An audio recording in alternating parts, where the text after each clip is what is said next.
চুয়াডাঙ্গা সীমান্তকে কেন্দ্র করে জ্বালানি তেল ও ভোজ্য তেলের অবৈধ মজুত এবং পাচার ঠেকাতে জোরালো অভিযান শুরু করেছে বর্ডার গার্ড বাংলাদেশ।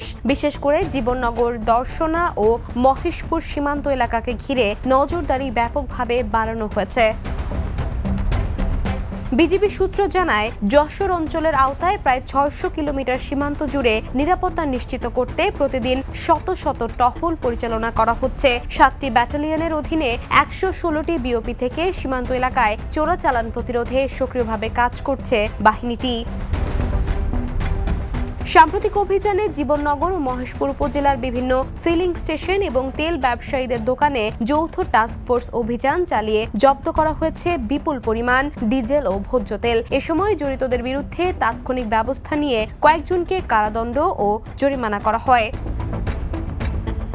বিজিবি আরও জানায়, সম্ভাব্য পাচার রুটগুলো চিহ্নিত করে গুরুত্বপূর্ণ পয়েন্টে চেকপোস্ট বসানো হয়েছে। পাশাপাশি সীমান্তবর্তী পেট্রোল পাম্পগুলোতেও নিয়মিত তল্লাশি চলছে, যাতে অবৈধভাবে তেল সরবরাহ বন্ধ করা হয়।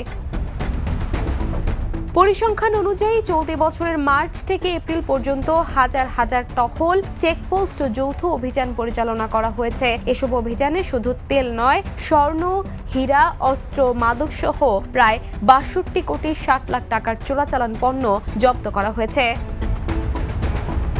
এদিকে আসন্ন ঈদুল আজহা উপলক্ষে গরু পাচার সহ অন্যান্য অবৈধ কার্যক্রম ঠেকাতে নজরদারি আরও জোরদার করা হয়েছে বলে জানিয়েছে বিজিবি। স্থানীয় প্রশাসন ও আইন শৃঙ্খলা বাহিনীর সঙ্গে সমন্বয় রেখে এই অভিযান অব্যাহত থাকবে। Desk report, the news.